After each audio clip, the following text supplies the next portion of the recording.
Hi friends, welcome to my channel super trader Lakshya. और एक और वीडियो लेकर आया हूँ। यहाँ पे बात करूंगा इंपॉर्टेंट कि किस तरीके से आप मार्केट को प्ले आउट कर सकते हैं कल। और आज का जो मार्केट था बहुत ही ड्रामेटिक था, मतलब एक तरह से बहुत अच्छा प्रॉफिट दिया उन लोगों को जिन्होंने कैरी फॉरवर्ड किया होगा पुट्स, और खुलते ही कुछ लोगों ने अगर लिया होगा तो उसमें भी उसने अच्छा मूव दिया है। लेकिन वो 5-10 मिनट का टाइम था, उसके बाद जो एक शॉर्ट कवरिंग आई है, जो स्ट्रॉन्ग बाउंस आया है, वो पूरा मतलब मार्केट को बदल दिया। और इसमें हम नहीं कह सकते कि इंडियन मार्केट ड्रिवन था, क्योंकि ग्लोबल मार्केट में भी एक अच्छा बाउंस आया है। जो यूएस फ्यूचर था एक टाइम पे 300 पॉइंट डाउन था, 300 पॉइंट फ्यूचर्स में, उसके बाद भी हमने बहुत बड़ा गैप डाउन नहीं दिया। तो जो ये 150-160 पॉइंट का गैप डाउन है, ये नॉर्मली बुल्स के द्वारा बहुत ही सिंपली लिया जाता है कि यार ये बहुत सीरियस नहीं है। जब तक 200-250 पॉइंट का गैप डाउन नहीं होता, तो ये मैंने कल भी बात की थी कि अगर 100-140 पॉइंट ऐसा कुछ गैप डाउन आता है तो वो एक बाउंस देने की ज्यादा एक चांसेस हैं, प्रोबेबिलिटी है। दूसरी चीज है कि बैंक निफ्टी का जो 33,900 का लेवल मैंने बताया था, वहां पे एक बहुत ही सॉलिड सपोर्ट इसने पहले भी लिया था और दोबारा भी लिया। तो इस तरीके से बैंक निफ्टी ने बहुत बड़ा एक ड्राइविंग फोर्स की तरह काम किया इनिशियल बाउंस में, और बाद में आपने देखा कि कुछ और स्टॉक्स ने ज्वाइन किया, HDFC और कुछ और रिलायंस और इस टाइप के स्टॉक ने। तो ओवरऑल जो मार्केट है वो क्लियरली कह रहा है कि ग्लोबल सिनेरियो, मतलब ग्लोबल में इतना बड़ा फॉल आया उसके बाद भी ये नहीं गिर रहा है, तो ये definitely it has some other plans. Maybe ये टारगेट अपना 16,000-16,200 जाए बिना मानेगा नहीं, या फिर जो इसके पार्टिसिपेंट्स हैं बड़े छोटे, या फिर जो भी इसको मैनिपुलेट करते हैं मीडिया यार व्हाटएवर, मतलब जो आपके दिमाग में फीड करते हैं चीजें कि यार इस तरह का होगा मार्केट, मोस्ट प्रॉब्ली अगर 16,200 प्लान है तो 16,200 ले जाने के आसपास ही वो लोग पटकेंगे। तो ये एक पूरा माहौल बना हुआ है, और इसलिए आप देखेंगे रिटेलर को, आप देखिए ना, आज के गैप डाउन के बाद सीधे ब्लाइंडली लोग खरीद रहे हैं। और ये दिखाता है कि कॉन्फिडेंस नहीं दिखाता, ये दिखाता है कि लोगों को बस एक चीज पता है, गिरेगा नहीं मार्केट, गिरने नहीं देंगे मार्केट। कौन नहीं गिरने देगा, मतलब मार्केट में तो आप ही लोग हो, और आप लोगों को अगर इन लोगों को देखो, एक तरफा मार्केट कभी नहीं जा सकता, तो अगर इनको गिराना है तो किस तरीके से गिराएंगे, ये सबसे बड़ा सस्पेंस है अब। क्योंकि छोटे मोटे गैप डाउन नहीं आएंगे, 200 पॉइंट का फॉल नहीं आएगा। जब भी गिरना होगा तो 500, 600, 800 पॉइंट ही गिराएंगे, और वो कितना भयावह होगा इसको देख के और आश्चर्य हो रहा है। जो बहुत सारे लोग मार्केट वॉचर्स हैं, जो बहुत दिन से वॉच कर रहे हैं, उनको पता है कि अगर 200 पॉइंट में बाइंग आ रही है तो कितना बड़ा फॉल लाएं कि बाइंग करने वाले भी थक जाएं, क्योंकि अदरवाइज रिवर्सल नहीं होगा। रिवर्सल बिना ये ऊपर भी बहुत मोमेंटम इसको नहीं मिल पाएगा, क्योंकि 200 पॉइंट गिरा के आप कितना ऊपर ले जा पाओगे, ज्यादा से ज्यादा 300-400 पॉइंट। इसीलिए मैंने कहा 16,000 एक पॉसिबल सिनेरियो लग रहा है राइट नाउ, लेकिन नजर रखना पड़ेगा ग्लोबल मार्केट में। एक दिन बहुत बड़ा फॉल आया है, आज फ्यूचर्स में भी डाउन था, लेकिन फ्यूचर्स में रिकवरी हुई है, इसलिए हम ऊपर आए हैं। तो यहाँ पे करंटली निफ्टी बैंक निफ्टी देखें, लेकिन उससे पहले हम ग्लोबल पिक्चर देख लें। और अगर आप चैनल पर नए हैं तो चैनल को सब्सक्राइब करिए, वीडियो अच्छा लगे तो लाइक और शेयर जरूर करिए, और इस वीडियो को ज्यादा से ज्यादा लोगों तक पहुंचाइए, जो भी आपके ग्रुप्स हैं, ताकि लोगों को इसकी हेल्प मिल सके। अब हम यहाँ पे बात करेंगे पॉइंट सबसे पहले ग्लोबल की। तो अगर आप ग्लोबल में देखें तो यूएस जो मार्केट है वो काफी अच्छा बाउंस दिया है इसने, -300 से +200-250 तक गया। अभी ओवरऑल मिड पॉइंट पे है, बहुत ज्यादा इसमें नेगेटिविटी नहीं है, पॉजिटिविटी नहीं है, लेकिन ये बाउंस होना था। मैंने कल भी चार्ट्स में बात की थी कि डाउ जोन्स जो है वहां का जो 30 यूएस 30 है वो अपने सपोर्ट के पास है। तो अगर यूएस फ्यूचर में एक बाउंस डिप आता है तो वहां से एक बाउंस आने के चांसेस ज्यादा है। लेकिन टेक और S&P जो है वो अभी भी एक ऐसे एरिया में है जहां से सेलिंग नहीं आई है, तो उसमें बहुत ज्यादा मूवमेंट हमें शायद ना दिखे, लेकिन जो बाउंस है यूएस 30 में आना चाहिए। दूसरी चीज है कि अब जो भी मूवमेंट आएगा वो टेक में आएगा, और टेक में मूवमेंट जो यूएस मार्केट में आता है बहुत ज्यादा इसको कोरिलेट किया जाता है बिटकॉइन और ये सभी जो भी क्रिप्टो है। तो अगर आप यहां पे देखेंगे क्रिप्टो करेंसीज अपने एक नेकलाइन को तोड़ती हुई दिख रही हैं, और ये बहुत ज्यादा पैनिक एरिया आ चुका है। यहां पे बहुत सारे लोग गिव अप करने लगे हैं।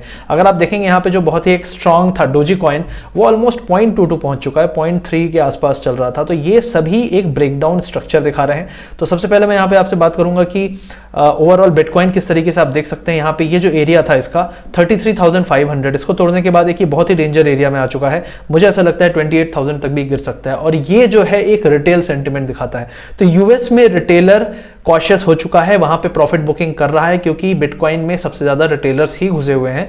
तो ये दिखाता है कि रिटेलर का सेंटिमेंट क्या है। लेकिन स्टॉक मार्केट डायरेक्टली हम नहीं कह सकते कि बिल्कुल कोरिलेट करता है, लेकिन एक सेंस तो ये दे रहा है। तो थोड़ी सी इसको देख के लगता है कि हाँ यार संभल के रहना चाहिए, क्योंकि यूएस मार्केट में कुछ बड़ा होने वाला है। दूसरी चीज है, अगर हम डाउ जोन्स में देखें तो डाउ जोन्स में जो मैंने आपको बताया था ये एरिया करीब था 33,000 32,900। मैंने कल के जो लास्ट वीडियोस में आप देख के वो लाइन देख सकते हैं। तो यहां से एक बाउंस आ रहा है। अब ये बाउंस कहां तक आ सकता है, मैंने वो लाइन बनाई है 33,540। तो ये लेवल जो है यहां तक मुझे लगता है बाउंस आना चाहिए। यहां पे बहुत कंजेशन एरिया है, यहां पे पॉइंट ऑफ कॉन्फ्रेंस भी है जो बहुत ज्यादा सॉलिड रेजिस्टेंस या सपोर्ट की तरह काम करता है। तो मुझे ऐसा लगता है 33,700 800 एक बेस्ट केस सिनेरियो होना चाहिए। अगर हम उसको नीचे से अगर हम उसको नीचे से जाके यहाँ से ब्रेक कर देते हैं या फिर हम ऊपर जाते हैं, तो ये आपका जो पॉइंट है वो डिसाइसिव पॉइंट होगा 33,700 800 के आसपास, और इसको शायद 1 से 2 दिन लग जाए। तो मुझे ऐसा लगता है अगर 2 दिन लगने वाले हैं तो हमारा मार्केट जब आज की निगेटिविटी को बियर कर गया तो मुझे नहीं लगता कि थर्सडे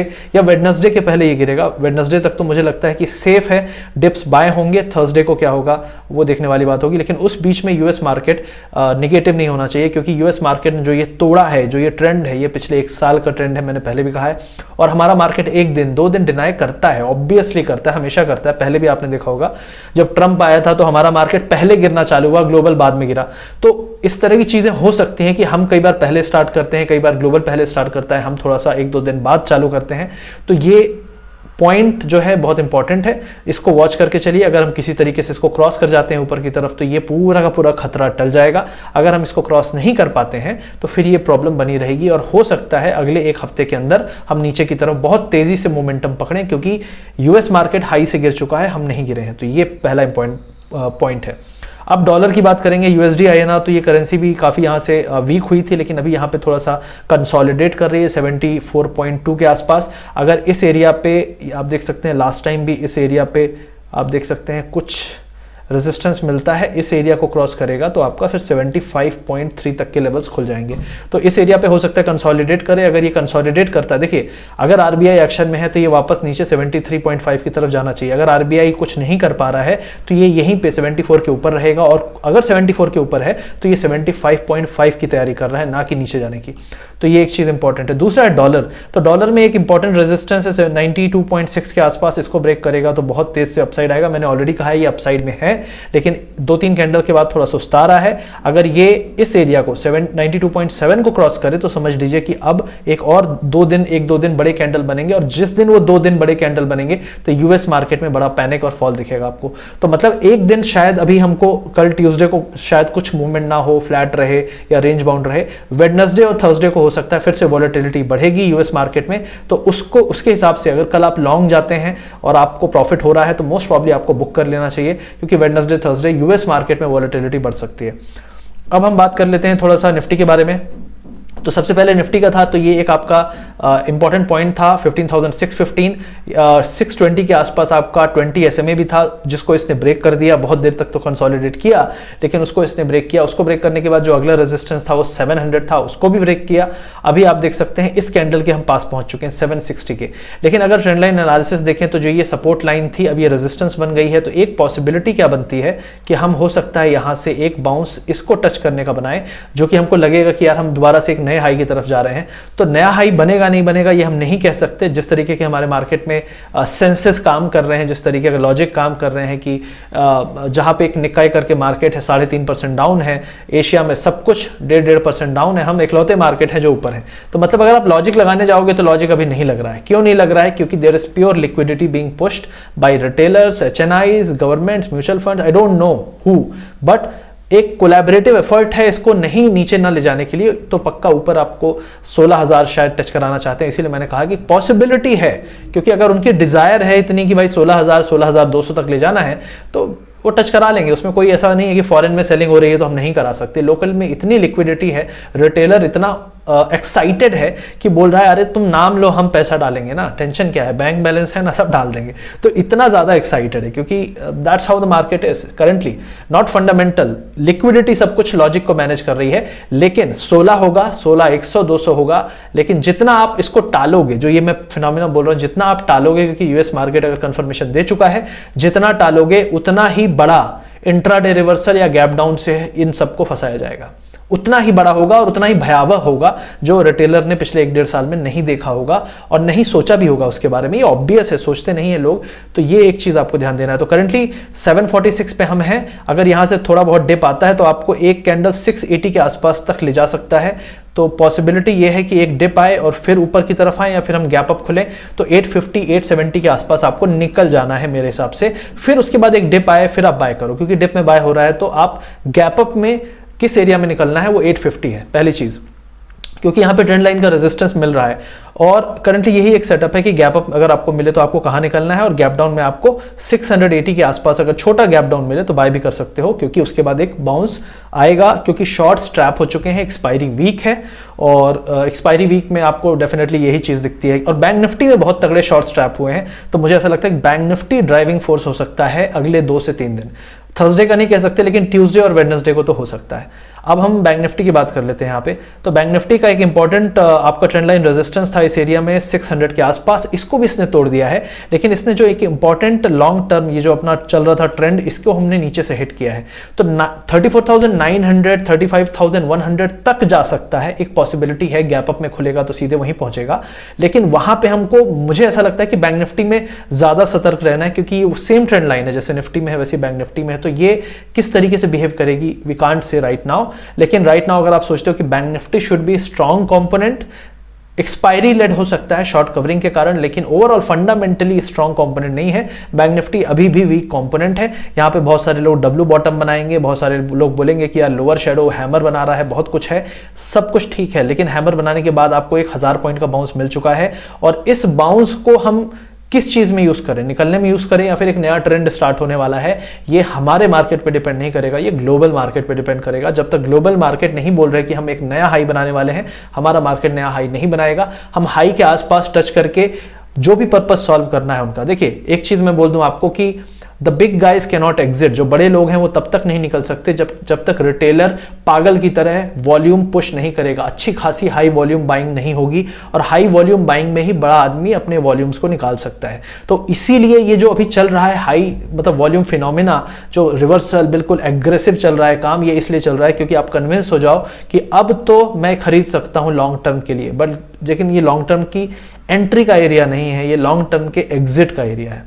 मैंने आपको पहले भी कहा है, हो सकता है 1-2 दिन आगे पीछे हो जाए, लेकिन most probably 16,000 plus minus 100 point में आपका ये जो टॉप है ये बन जाएगा। और अगले 1 महीने, मैंने एक ट्वीट भी किया था, अगले 1 महीने में अगर हमने 16,000 पार नहीं किया तो अगले 1-1.5 साल भी हम शायद इसको पार नहीं कर पाएंगे। और इसके पीछे बहुत सारे रीजंस हैं, टेपरिंग है, अभी फेड के स्पीकर्स बहुत सारे इस हफ्ते बोलने वाले हैं, उनकी बातों पर भी मार्केट बहुत सीरियसली लेता है, तो इसलिए ये थोड़ी सी एक खतरे का साइन है। तो बैंक निफ्टी में राइट नाउ छोटा मोटा बाउंस मिलेगा तो आपको निकल जाना है 35,100 तक का। अगर आपको बेस्ट केस सिनेरियो में एक अच्छा पॉजिटिव बाउंस मिला तो 35,300 तक का मिलेगा, वहां पे तो पक्का निकलना है अगर गैप अप, क्योंकि गैप अप का केस है, गैप अप छोटा गैप अप मिले या बड़ा गैप अप मिले। अगर आपको बड़ा गैप अप मिलेगा तो 35,300 वहां पे निकलिए, एक डिप का वेट करिए 35,000 तक का या 34,900 तक का, और फिर दोबारा से एंट्री करने की सोचिए। इसमें अगर आप लेके बैठे रहेंगे तो आपका प्रीमियम बहुत डिके होगा, क्योंकि एक्सपायरी को 2-3 दिन है और वॉलेटिलिटी भी अपनी बहुत ज्यादा हाई नहीं है,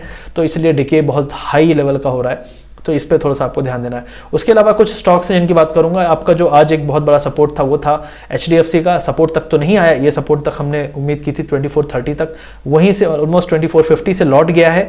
जो ये स्ट्रॉन्ग रिवर्सल है, इसमें अगर कोई भी डिप मिले 2490 तक का या 2500 तक का, वो बाउंसिंग अपॉर्चुनिटी, बाई की अपॉर्चुनिटी है। 2550 तक के टारगेट्स हो सकते हैं HDFC में।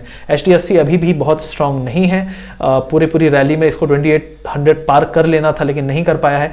हो सकता है इसको यूज किया जाए अगले 2 से 3 दिन मार्केट को वहां पहुंचाने के लिए जहां उनकी मर्जी है। अगला स्टॉक है रिलायंस। तो रिलायंस में फिलहाल जो कंसोलिडेशन है ये पॉजिटिव साइन है, लेकिन आप RSI में देख सकते हैं क्लियरली डाइवर्जेंस नहीं कहेंगे, लेकिन फिर भी एक पॉजिटिव मूवमेंट नहीं दिख रहा है RSI में। लेकिन ये जो कंसोलिडेशन है, जब तक हम 2180 के ऊपर हैं तब तक ऑल गुड। जिस दिन 2180 टूटे तो आप समझ लो कि रिलायंस में एक 4 से 5% का करेक्शन स्टार्ट हो जाएगा, और आपका अपसाइड जो है 2260 के ऊपर आपको 2350 तक के टारगेट मिलेंगे।